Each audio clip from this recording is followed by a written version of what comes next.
Ayan, o, di ba? Napansin ko na din po, pagbabanta din yung panununtok, no, yung susuntukin, o ganyan. Yung kanyang isinimulat na ganyan ay sa amin parang naging delikado ang buhay ni Kerwin Espinosa. Ano? Kasi nagbigay agad ng statement si Senator Bato de la Rosa. Sabi niya, kapag nakita ko yan, susuntukin ko yan. How can a senator say that to a man na gusto niya lang sabihin sa kanya ang totoo at sa kanyang nangyayari? Oh, di ho ba? Ako sinasabi ko sa sarili ko na pwede namang sagutin agad ito eh.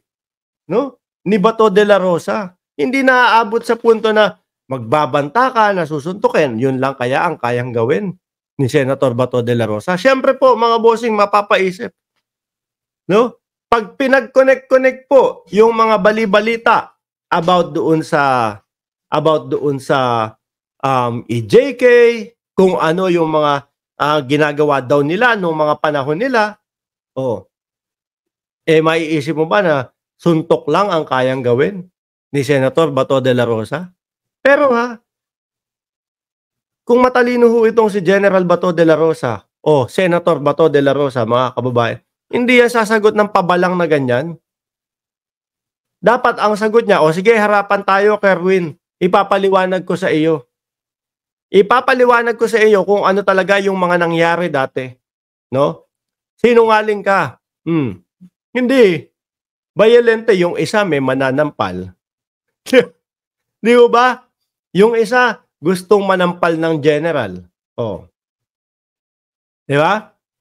Pangalawa, eto naman, gustong manuntok. Mga bossing, napakasimple pong sagutin nun. Kung alam talaga ni Bato de la Rosa yung kanyang isasagot.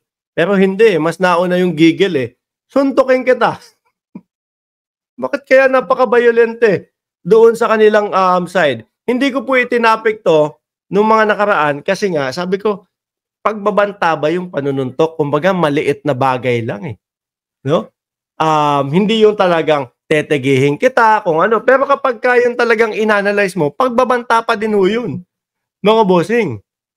Diba? Sabi ni Tel Mondero, Bato, Go, Diggs, Baste. Parang lata, maingay, pero walang laman. Matapang lang sa social media, pero duwag naman sa harapan. Sabi ni Shiro Kanzaki, susuntukin daw ni Bato si Kerwin. Oo nga eh. Sabi ni Benzer, nung nagkita, hindi lang makatingin ng diretso kay General Torre. Si Baste.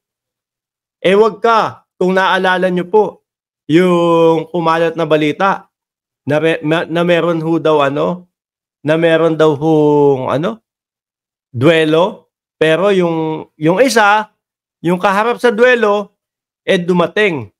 No? Tapos yung isang kalaban sa duelo, hindi daw po dumating.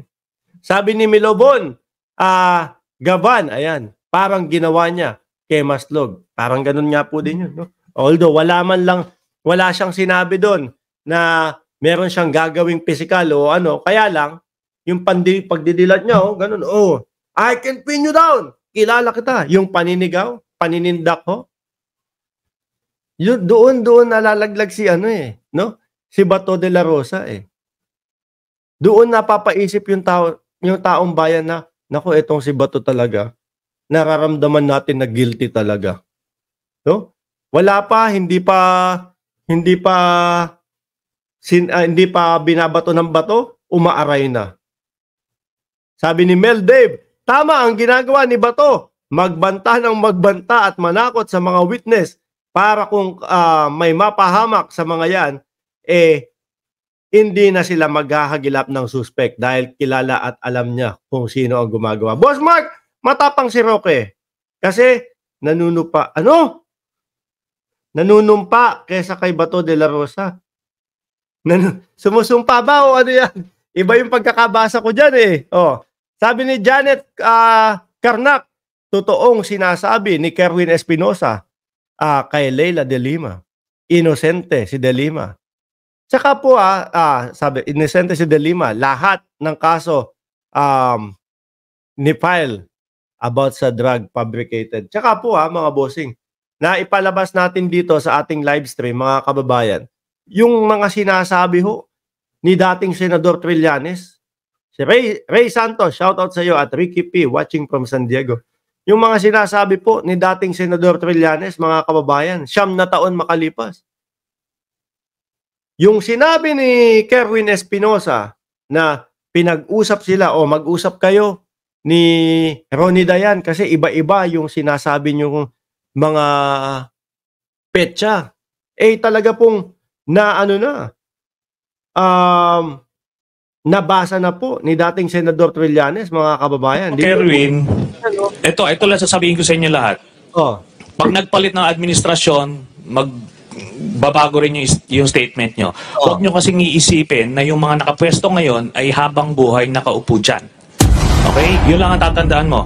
Ito pa lang po, yung sa date pa lang po, mga bossing. Okay, ngayon, sinabi dito na November 2015, kayo nagkita ni Mr. Dayan tsaka ni Senator De Lima sa Baguio. Ganun ba? Yes po. Sinasabi mo 2014. Yun po kasi tanda ko, sir, natawan. Magkaiba sila, di ba? Tapos, nung sa hearing nito, ito lang, yung recent lang, sinabi mismo ni Kerwin Espinosa, pinag-usap po kami kasi magkaiba po yung date namin. Pinag-usap kami para lahat daw po kapag sa susunod na hearing, parehas na po kami ng sasabihin. Oo bang nagkita talaga kayo nito ever? Opo, Your Honor. Okay, 2014, sigurado ka dyan. Yes, sir. Kailan kayo nag-split ni Senator De Lima? Sir? Kailan kayo naghiwalay? 2015 po. Anong buwan? Mga last week of February, sir. Last week of February. After nung February 2015, asan ka na? Nasa Pangasinan na po. Wala ka na ba sa DOJ? Wala na po. Okay, wala ka na. So bakit ka ngayon pagkakatiwalaan kung split na kayo? Okay, wag mo muna sagutin yan. Ikaw, Kerwin, nagkita kayo. Saan kayo nagkita ni Senator De Lima? Tapos sinabi pa po dito, mga kababayan, sinabi pa dito na nagbibigay, no? Nagbibigay ng, ano tawag doon? Suhol. Para proteksyon kay De Lima. Nung panahon na yun pala mga kababayan, wala na si De Lima doon sa DOJ. Bakit pa bibigyan ng proteksyon? Ano pa proteksyon maibibigay ni De Lima doon? Ayan po, mga kababayan. Tapos, pag sama-samahin mo yung mga pangungunan ni Bato doon sa mga nagsasalita, yari. Talagang iisipin ho ng taong bayan, guilty tong si Bato. Sa Burnham Park. Sa Burnham Park kayo nagkita. Saan kayo kamo nagpalitan ng pera? Sa parking lot po ng Burnham Park. Parking lot ng Burnham Park. Sa loob ng kotse, sa labas ng kotse, saan? Sa loob po ako ng kotse. Tapos ano yung kotse mo? GL Grandia. Van po, Your Honor. Grandia. So do you confirm that, Mr. Dayan? Ano po yan, sir? Na saan mo nakuha yung pera? Sa Baguio. Sa parking lot po, sir. Saan parking lot? Sa malapit sa Burnham Park po, sir. So, ano doon? Doon sa gilid lang ng daan? Sabihin mo kung ano? Parang nagtabi na lang po yung sasakyan namin, sir. Tapos inabot lang sa yung pera? Yes, Your Honor. Hindi ka na pumasok sa kotse? Hindi na po. Okay. So, ayusin nyo yung script kasi talagang buhol-buhol. Ngayon, 2015, November, bakit ka nagbigay ng pera kay Senator De Lima? Ito po yung sinasabi ko kanina, mga kababayan. Mr. Espinosa. Para po sa protection at saka yung para sa pondo para sa eleksyon po. Okay, pero primarily protection, di ba? Opo, Your Honor. Alam mo ba na resigned na siya noon? Noong panahon na yon as DOJ? Wala po akong alam. Hindi mo alam? Your Honor. Okay. Paano ka po proteksyonan? Paano pa po proteksyonan kung wala na siya doon sa Department of Justice? Anyway, mga bossing, dumako tayo doon sa susunod nating topic. Ito na nga, no?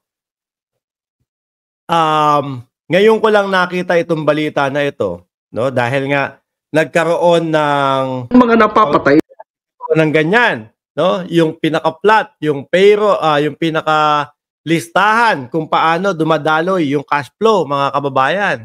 Asan ba dito 'yon? madaming pera talaga ang dumadaloy no?